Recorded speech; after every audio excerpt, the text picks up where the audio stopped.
एक बार एक जंगल के पास गोविंद नाम का एक लकड़हारा रहता था। गोविंद रोज सुबह उठ के जंगल से लकड़ियां तोड़ के लाता था। एक दिन वो एक पेड़ की डालियां काट रहा था कि तभी पूरा का पूरा पेड़ जड़ से निकल के गिर गया। अरे ये क्या? गोविंद ने हैरान होके देखा कि जड़ों के नीचे एक तांबे का बक्सा दिख रहा था। गोविंद ने पेड़ को हटा के उस बक्से को खींच के बाहर निकाला, पर बक्सा बहुत ही भारी था। बक्सा खोल के देखा तो वो खाली निकला। पर गोविंद ने सोचा, चलो घर ले चलते हैं, बाजार में बेच के कुछ पैसे तो मिल ही जाएंगे। उसने अपनी कुल्हाड़ी बक्से में रखी, फिर उसने अपनी पगड़ी खोली और उसे बक्से के साथ बांधा। अब पगड़ी का दूसरा किनारा उसने खींचना शुरू किया। बक्सा भारी होने की वजह से कई घंटों बाद आखिर वो घर पहुंचा। घर जाके उसने अपनी बीवी राधा को बक्सा दिखाया। गोविंद खाना खाने बैठा और राधा ने बक्सा खोला। अरे वाह, ये नई कुल्हाड़ी कब खरीदी? कौन सी नई कुल्हाड़ी? मैं तो वही पुरानी कुल्हाड़ी कब से इस्तेमाल कर रहा हूँ, गोविंद ने जवाब दिया। तो फिर बक्से में दो कुल्हाड़ियाँ कैसे आई? राधा ने फिर से पूछा। गोविंद तुरंत देखने आया। ये क्या? बक्से में दो एक जैसी दिखने वाली कुल्हाड़ियाँ थी। गोविंद को कुछ समझ नहीं आ रहा था कि तभी राधा के हाथ से एक चूड़ी बक्से में गिर गई। उनके आंखों के सामने वो चूड़ी दो चूड़ियों में बदल गई। अरे ये तो जादुई बक्सा है, अब इसमें क्या डालें? गोविंद ने मुस्कुराते हुए कहा। बेशक पैसा डालेंगे, राधा बोली और जल्दी से अपने संदूक से उनके सारे पैसे लेके आई। गोविंद ने पैसे बक्से में डाले और फिर से चमत्कार हुआ। पूरे पैसे दुगने हो गए। ऐसा बार बार करते करते उनका पूरा घर पैसों से भर गया। जमीन से लेके छत तक पैसे ही पैसे भरे थे। गोविंद और राधा की तो किस्मत ही खुल गई।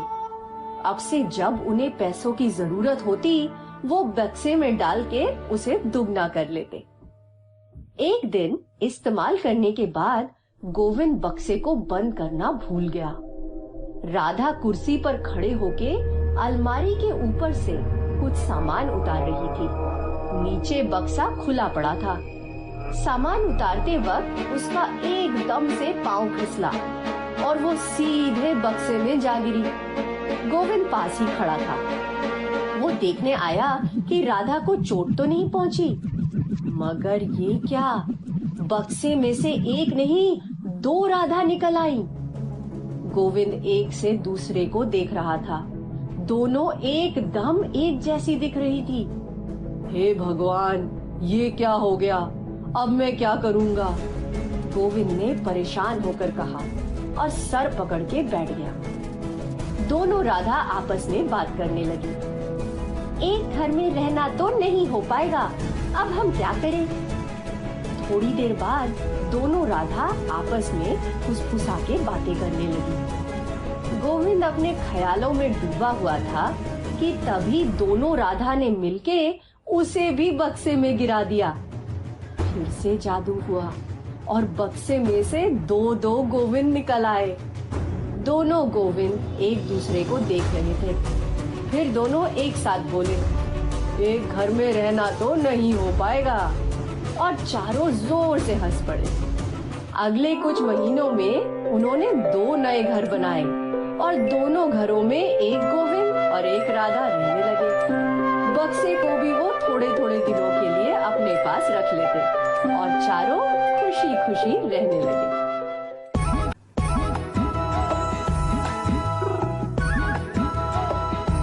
जैसे ही प्रिंसिपल सर ने ये बताया कि कल स्कूल की छुट्टी रहेगी और कल सारे बच्चों को एनिमल पार्क लेकर जाया जाएगा एनिमल दिखाने के लिए। शहर का ये एनिमल पार्क पूरे देश में प्रसिद्ध था। ये 100 एकड़ फैले हुए जंगल में बनाया गया था। एनिमल पार्क में बहुत सारे अजीब अजीब तरीके के जंगली जानवर थे। दूसरे दिन सभी बच्चे 9 बजे स्कूल पहुंच चुके थे और बस तैयार थी। सभी बच्चे उस बस में बैठे और 2 घंटे में एनिमल पार्क पहुंच गए। एनिमल पार्क में बच्चों को 2 दिन के लिए ले जाया गया। वहाँ पर बच्चों के रुकने की, सोने की और खाने पीने की भी व्यवस्था थी। दिन भर सभी बच्चों ने खूब मस्ती की, वहाँ खाया पिया और खूब सारे तरीके के अलग अलग जानवर देखे। सभी बच्चे बहुत खुश नजर आ रहे थे कि तभी राजू बहुत जोर से चिल्लाया, अरे राजू, क्या हुआ? तुम इतनी जोर से क्यों चिल्ला रहे हो? टीचर, मैंने अभी बहुत अजीब सा एक जानवर देखा जिसका मुंह शेर की तरह था लेकिन पीछे का भाग मछली की तरह था। क्या बकवास कर रहे हो? मैं सच कह रहा हूँ टीचर। देखो राजू, ऐसी बातें मत करो, सभी बच्चे डर रहे हैं। सब लोग अपने अपने टेंट में आ जाते हैं और खाना खाकर यहाँ वहाँ की बातें करते हैं और मस्ती करते हैं। लेकिन राजू का दिमाग तो उसी जानवर पर लगा रहता है कि वह जानवर आखिर था क्या। राजू, तुम अब भी उसी जानवर के बारे में सोच रहे हो? हाँ टीना, मैंने सचमुच इस जानवर को देखा था, मैं झूठ नहीं बोल रहा हूँ। टीना बहुत तेज और बहादुर लड़की रहती है और वो राजू से कहती है, ठीक है, मैं तुम्हारे साथ चलूंगी, हम देखेंगे कि वो कौन सा जानवर था। रात को सबके सो जाने के बाद टीना और राजू चुपके से उस जंगल के लिए निकल जाते हैं। थोड़ी दूर चलने पर देखते हैं कि बहुत सी अजीब आवाजें आ रही हैं। दोनों बहुत डर जाते हैं। थोड़ी दूर चलने पर उन्हें एक छोटा सा तालाब दिखाई देता है। टीना, हम यहीं कहीं छुपकर देखते हैं। मैंने सुना है कि रात को सभी जानवर तालाब पर पानी पीने के लिए आते हैं। हाँ राजू, तुम ठीक कह रहे हो, हम यहीं इंतजार करते हैं। दोनों छुपकर बैठ जाते हैं। कभी हिरण आता है, कभी शेर आता है और कभी चीता आता है। कभी कोई जानवर आता है, लेकिन वो अजीब सा जानवर दिखाई नहीं देता। राजू, मुझे लगता है टीचर सही कह रही थी, तुम्हें कोई भ्रम हुआ है, ऐसा कोई जानवर जंगल में नहीं है। तुम लोग मेरा यकीन क्यों नहीं कर रहे? फिर वो सिर्फ तुम्हें ही क्यों दिखाई दिया, किसी और को क्यों नहीं दिखाई दिया? मैं नहीं जानता। राजू, अब कैंप में चलते हैं क्योंकि मुझे नहीं लगता कि कोई जानवर आने वाला है और रात भी बहुत हो गई है। अब मुझे डर भी लग रहा है। चलो ठीक है, चलते हैं। जैसे ही दोनों वापस कैंप की तरफ जाने के लिए घूमते हैं, सामने से उन्हें वही अजीब सा जानवर आते हुए दिखाई देता है। अब तो दोनों के होश उड़ जाते हैं। राजू, ये कैसा जानवर है? क्या है ये? मैंने कहा था ना, तुम लोग मेरा यकीन नहीं कर रहे थे। अब देखो अपनी आंखों से। अरे अभी ये सोचो कि करना क्या है। जल्दी से छुप जाते हैं। वो वहीं पेड़ों के पीछे छुप जाते हैं और देखते हैं सभी जानवरों के पानी पी लेने के बाद वो जानवर अकेला पानी पीने के लिए आता है।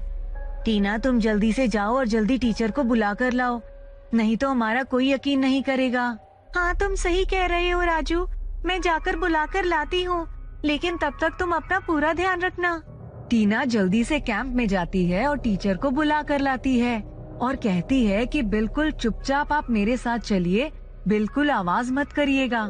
टीचर भी आकर उस जानवर को देखती रह जाती है और डर के मारे थर थर कांपने लगती है कि ये कैसा जानवर है। थोड़ी देर के बाद वो जानवर चुपचाप पानी पीकर कहीं गायब हो जाता है। तीनों धीरे धीरे उसका पीछा करते हैं, लेकिन समझ ही नहीं पाते कि वो कहाँ गायब हो गया। इस कहानी में आगे क्या होता है, देखिए ब्रेक के बाद। कल वहाँ एपिसोड। टीचर भी आकर उस जानवर को देखती रह जाती है और डर के मारे थर थर कांपने लगती है कि ये कैसा जानवर है। थोड़ी देर के बाद वो जानवर चुपचाप पानी पीकर कहीं गायब हो जाता है। तीनों धीरे धीरे उसका पीछा करते हैं, लेकिन समझ ही नहीं पाते कि वो कहाँ गायब हो गया। तीनों थोड़ी देर बाद अपने कैंप में वापस चले जाते हैं और सुबह होने पर वहाँ के इंचार्ज से इसके बारे में बात करते हैं। ये आप क्या कह रहे हैं? ऐसा जानवर तो लगभग 100 साल पहले इस जंगल में देखा गया था, लेकिन ऐसा माना जा रहा था कि वो मर चुका है और अब वो इस जंगल में नहीं है। नहीं, हमने कल उसे अपनी आंखों से देखा है। कोई बात नहीं, ऐसे एक जानवर के होने की बात 100 साल पहले कही जाती थी और उसने अभी तक कभी भी किसी को नुकसान नहीं पहुंचाया है। वो जानवर शांति से इस जंगल में रहता है क्योंकि ये जंगल 100 एकड़ क्षेत्र में फैला हुआ है, इसलिए उसे ढूंढ पाना लगभग नामुमकिन है क्योंकि ये जंगल भी बहुत ही ज्यादा घना है। चलिए ठीक है, कोई बात नहीं, लेकिन आगे से अगर आपके इस जंगल के पार्क में कोई भी आता है तो आप इसके बारे में बता दिया कीजिए, क्योंकि अगर हो सकता है कि किसी को ना पता हो तो डर की वजह से कुछ भी हो सकता है। आप बिल्कुल सही कह रही हैं। दूसरे दिन स्कूल के सभी बच्चे और टीचर्स वापस आ जाते हैं, लेकिन टीना, राजू और टीचर इस बात को कभी नहीं भूल पाते कि वो कितना अजीब जानवर था।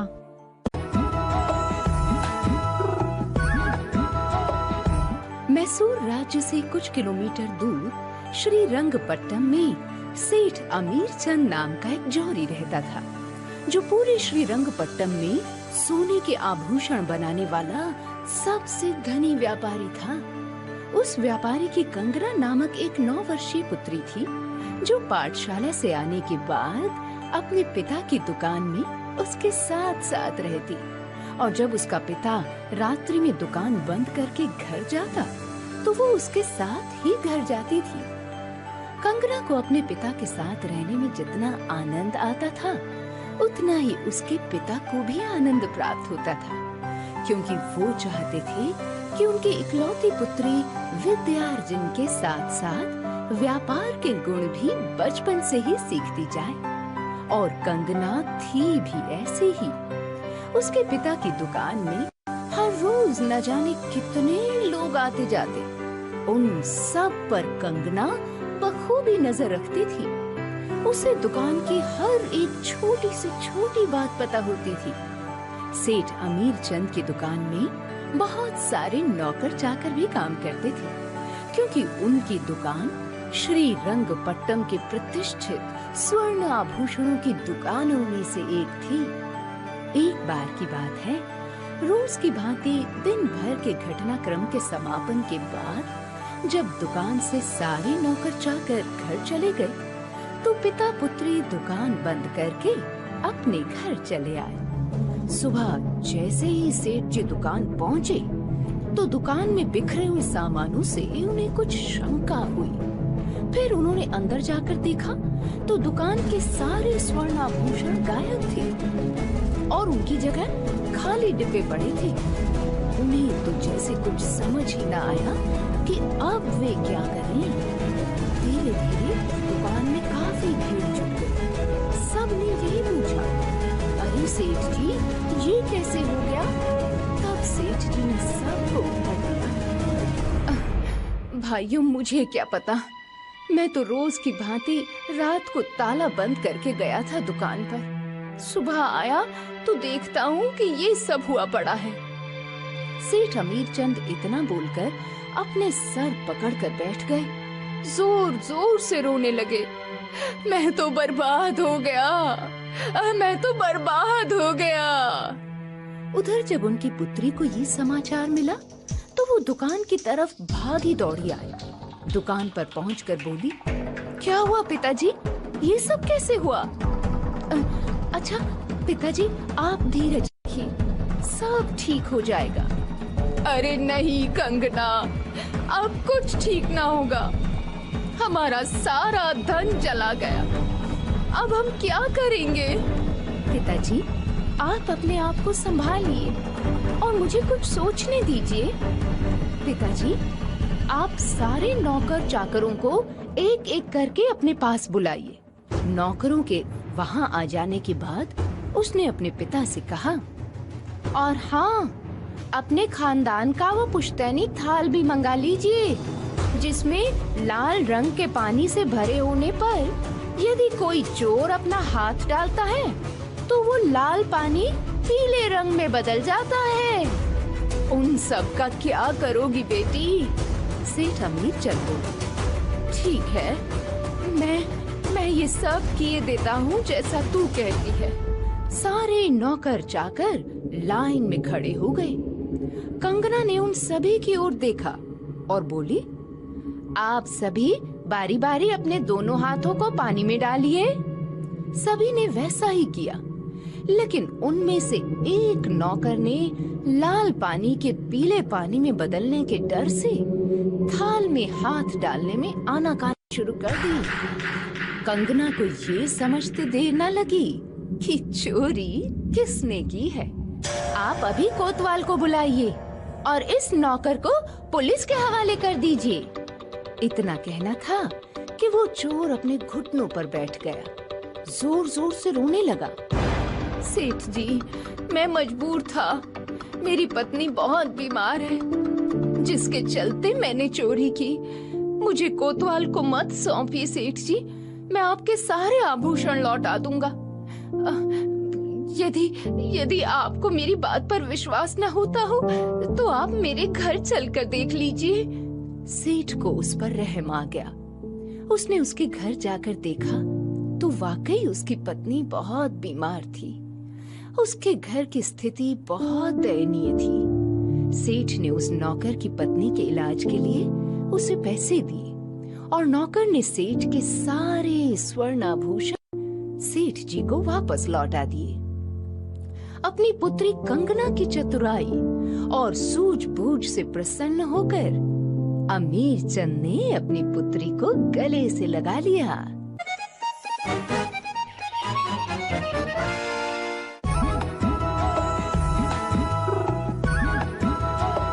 एक बेटी के पिता का सपना क्या होता है? यही कि बिटिया एक ऐसे घर जाए जहां उसे प्यार के साथ सम्मान भी मिले। ऐसे ही पिता की है ये कहानी।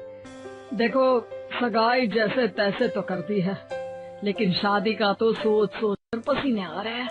मैंने कहा था कोई अपनी हैसियत का लड़का देख लो ठीक ठाक, लेकिन नहीं, आपको तो बेटी को ऊंचे घर ही ब्याहना है।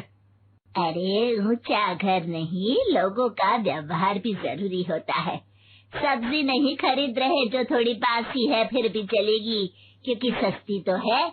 अरे माँ जी, आप क्या जाने, जब से माही की सगाई हुई है इनकी रातों की नींद उड़ी हुई है। खुदा ना खास्ता कुछ हो जाए तो क्या कर लेंगे। दरअसल माही के पिता को उसकी शादी की चिंता लगी रहती है। गांव की पढ़ी लिखी सर्वगुण संपन्न माही की शादी शहर के अनिरुद्ध के घर तय हुई थी।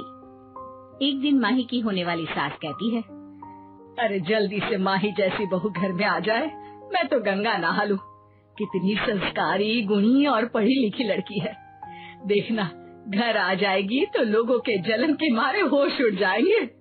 माही के होने वाले ससुर कहते हैं, सही बोल रही हो, गांव की लड़की, लेकिन रहन सहन, पहनावा ओढ़ावा और संस्कार ऐसे कि बस मजा ही आ जाए। बस जल्दी से फोन करके उन लोगों को बोल दीजिए कि मिलना है शादी की बात करने के लिए। कहीं कोई और रिश्ता आ गया तो इतनी संस्कारी लड़की हाथ से ना निकल जाए। हाँ ठीक कहती हो, मैं फोन करता हूँ उसके पिता को। अरे अनिरुद्ध, जरा अपने होने वाले ससुर को तो फोन करना। अनिरुद्ध फोन लगाकर पिता को देता है। देखो समधी जी, आपसे एक बात करनी थी। वो शादी। माही के पिता बात पूरी सुनते नहीं और बीच में ही बोल देते हैं, हाँ हाँ भाई साहब, मैं खुद ही सोच रहा था कि आपको फोन करूं, लेकिन। अरे कोई बात नहीं, मैं समझ सकता हूँ, लेकिन हम लोग भी क्या करें। अब जल्दी से सारी बात हो जाए तो ठीक रहेगा। तो मैं आता हूँ अगले हफ्ते आप लोगों के घर, वहीं बैठकर बात कर लेंगे। अब क्या था, माही के पिता फोन तो रख देते हैं, लेकिन समझ जाते हैं मामला क्या है। वो ऑफिस में बैठकर काम कर रहे होते हैं कि एक दोस्त वहाँ आ जाता है।